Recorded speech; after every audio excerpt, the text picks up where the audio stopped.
సంపద సృష్టించే రహస్యం అనే పుస్తకం నుండి మరొక అంశం, జీవితాన్ని పెంపొందించుకోండి.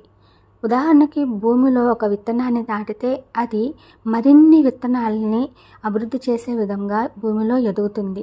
అలాగే మనం కూడా మనకున్న సంపదని మన కోసం వినియోగించుకోవాలి. మనల్ని మనం మన కోసం వినియోగించుకొని ఖచ్చితంగా ధనవంతులవుతాం.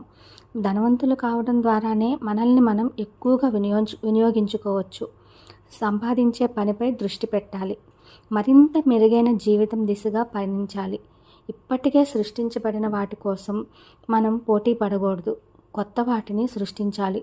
అప్పుడు ఎవరిని మోసం చేయాల్సిన అవసరం కానీ, ఇతరుల నుండి ప్రయోజనాలు పొందాల్సిన అవసరం కానీ ఉండదు. ఇతరుల ఆస్తిని ఆశించాల్సిన అవసరం అసలే ఉండదు. అత్యాశ అసలే వద్దు. అన్ని వేళలా మీరు సరైనదే అని నమ్మిందే చేయండి. చట్టాన్ని